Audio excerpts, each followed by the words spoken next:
बोलो जयकारा बोल मेरे श्री गुरु महाराज की जय। श्री सद्गुरुदेव भगवान की जय। गुरुमुखो, संतों का हृदय बहुत कोमल होता है। वे किसी पर भी कृपा कर सकते हैं। वे अपने मन में किसी के लिए द्वेष नहीं रखते। वे तो संसार में इस जगत का कल्याण करने के लिए आते हैं। वे चाहें तो अपने दुश्मन पर भी दया कर दें। उनका हृदय और स्वभाव होता ही ऐसा है। संत महापुरुष तो आदिकाल से ही जीवों की भलाई चाहते आए हैं। वे दया के अपार सिंधु होते हैं। प्राणियों की दीन दशा देख वे द्रवित हो उठते हैं, दुखी हो उठते हैं। संसार में आकर मानव स्वार्थवश हिंसा करने तक से नहीं कतराता। उस समय वह यह बात नितांत ही भूल जाता है कि यह समस्त सृष्टि उसी ज्योतिर्मय भगवान की अपार ज्योति से ही झिलमिला रही है तथा स्वयं ईश्वर प्रत्येक जीव में विराजमान है। इस प्रकार की जीव की पतितावस्था को देख करुणार्थ को संत महापुरुष जीवों को सन्मार्ग दिखाते हैं। इस सत्य को निम्न कहानी द्वारा हम समझाने जा रहे हैं और सभी गुरुमुख ध्यान से सुने और अपने अंतर्मुख में डालें। संसार की सोचनीय दशा से पीड़ित होकर महात्मा गौतम बुद्ध जी सुदूर देश से देश में चले जाने की इच्छा से यात्रा कर रहे थे। मार्ग में प्राकृतिक सौंदर्य को देखते हुए उनके मन में विचार आया कि विधाता ने कितनी रमणीय सृष्टि की रचना की है, परंतु मनुष्य ने इस सुरम्य सुषमा को अपनी बढ़ती हुई अदम्य वासनाओं का शिकार बनाकर नष्ट कर डाला है। इसी विचारधारा में बहते हुए संत जी आगे चल पड़े कि इतने में एक चरवाहा उसी रास्ते से अपनी बकरियों के झुंड को हाँकता हुआ निकला। उस झुंड के पीछे एक कोमल काय अल्पायु अजा शावक बकरी का बच्चा लंगड़ाता हुआ और दर्द भरी आवाज में मैं करता हुआ चला जा रहा था। उसकी एक टांग घायल थी, इसलिए वह बकरियों के समूह से पिछड़ जाता था। उसकी दयनीय दशा देखकर महात्मा जी के मन में दया और संवेदना के भाव उभर आए। उनका हृदय पसीज उठा। उन्होंने शीघ्रता से आगे बढ़ उस घायल बच्चे को बड़े आराम से अपनी बाहों में उठा लिया और चरवाहों के साथ चल पड़े। चरवाहे से पूछने और बातचीत करने पर उन्हें ज्ञात हुआ कि यह बकरियों का समूह बलि हेतु ले जाया जा रहा है। तब तो मैं भी तुम्हारे साथ चलूँगा। ये कहकर महात्मा जी उसके साथ साथ नगर की ओर चल पड़े। एक तेजस्वी संत और साधारण चरवाहे को इकट्ठा चलते देख लोग आश्चर्यचकित हो उन दोनों का मुंह ताकने लगे। जब दोनों बलिवेदी के स्थान पर पहुँचे तो वहाँ महात्मा जी क्या देखते हैं कि महाराजाधिराज बिंबसार अजामेघ यज्ञ कराना चाहते हैं।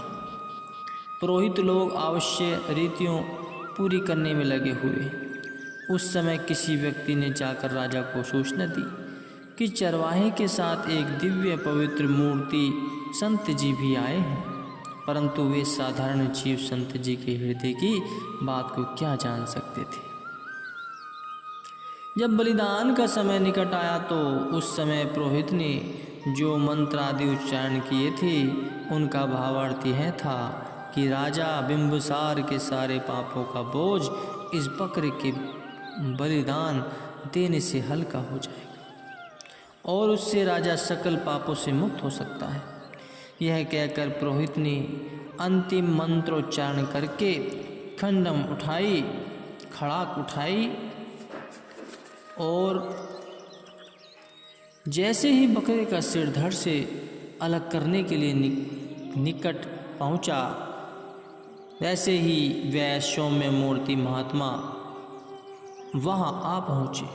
उन्होंने आगे बढ़कर बकरे की गर्दन पर अपना स्नेहपूर्ण मृदुल पानी हाथ रख दिया। पुरोहित यह अलौकिक सहज देखकर निश्चेष्ट रह गए।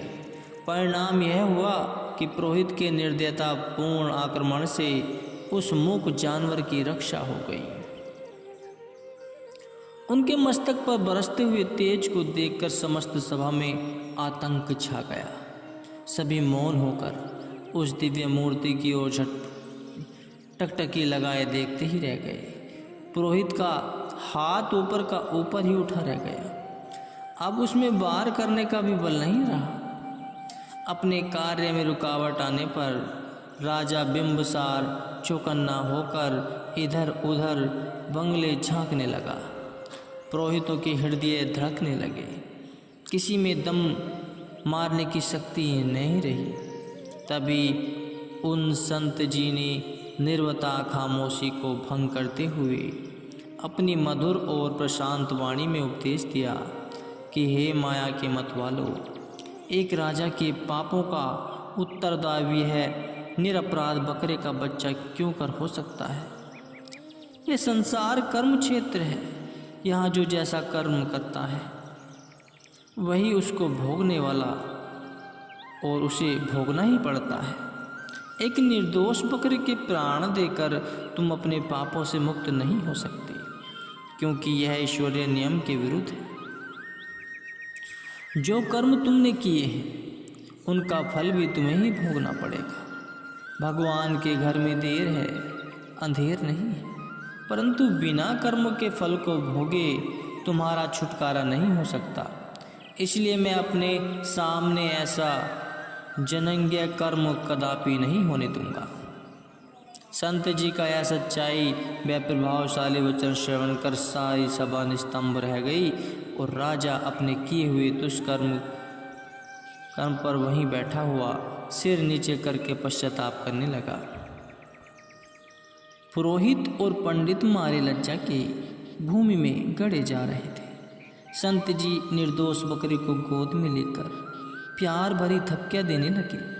पुरोहितों ने अत्यंत लज्जित होकर हथियार दूर फेंक दिए थे। राजा अपने सिंहासन पर से उठकर पुरोहित सहित संत जी के चरणों पर जा गिरा एवं आंत स्वर में उनसे क्षमा याचना करने लगा। संत जी ने उन्हें शुभ आशीर्वाद देकर उठाया। तत्पश्चात बिंबसार राजा संत जी को अपने राज्य प्रसाद में ले गए, जहां महात्मा जी ने राजा को मानव धर्म को अपनाने का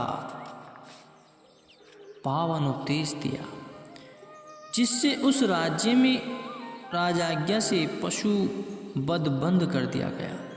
इतना ही नहीं, महाराजा बिंबसार ने अपना राजपाट महात्मा जी के चरणों में समर्पित करना चाहा, परंतु जो पहले ही राज्य के भोग ऐश्वर्यों को त्याग कर सच्चाई की खोज में निकले थे, वे इस राजपाट को लेकर क्या करते। महात्मा जी ने शांतिप्रद वचनों में इतना ही कहा, राजन, यह राज्य का सुख विलास तुम्हें ही शोभा देता है, हम जैसे वितरांगी को नहीं। आप राज्य के कार्य के साथ साथ हमारे प्रदान हुए नाम मात्र की कमाई भी करते रहना, उससे यह राज्य करते हुए भी आप निर्लिप्त रह सकेंगे। यह कहकर संत जीवन की ओर प्रस्थान कर गए। इस दृष्टांत का अर्थ यह है गुरुमुखो कि संसार को सत्पुरुषों ने कर्म भूमि कहा है। जैसे भी मनुष्य कर्म करता है वैसा ही उसको फल मिलता है। यह मनुष्य की अविधा है जो कर्मों के फल की ओर ध्यान नहीं देता, लेकिन विधाता के दरबार में तो यह नियम अटल है। मनुष्य अपने किए हुए अच्छे अथवा बुरे कर्मों से कभी दामन नहीं छुड़ा सकता। मनुष्य जैसा कर्म करता है वैसा ही फल पाता है। इसलिए महापुरुषों ने श्रेष्ठ व निष्काम कर्मों के करने पर बहुत बल दिया है। मनुष्य जैसे कर्म करेगा उसी के अनुरूप ही भविष्य में उन्हें ऊंच व नीच योनियां प्राप्त होंगी। 84 लाख योनियां कर्मों के ही तो सब प्रतीक हैं। यह तो जीव के अपने ही हाथ में है, जैसे कर्म करे।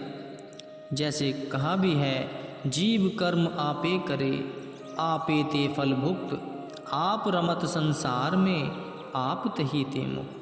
अर्थात जीव कर्मों के द्वारा ही संसार में उलझता है और श्रेष्ठ कर्म कर उनसे विमुक्त भी हो सकता है। इसलिए मनुष्य को जहाँ तक हो सके उत्तम व कामना रहित कर्तव्य करते रहना चाहिए। इससे अंतःकरण की भी शुद्धि होती है तथा उसका मन विषय विकारों से आनशक्त रहकर स्वतः ही मालिक के चरणों में लग जाता है। ऐसा भाग्यशाली मानव कमल पुष्प की न्यायी संसार में विचरण करता हुआ अंत में वास्तविक सुख को पा लेता है। यह दिव्य गुण निष्काम कर्म करने का पूर्ण संत सत्पुरुषों की चरण शरण में जाने से और उनकी पुण्य संगति में रहने से ही उपलब्ध हो सकता है तथा वे ही जीव को सन्मार्ग ला सकते हैं। गुरुमुखो।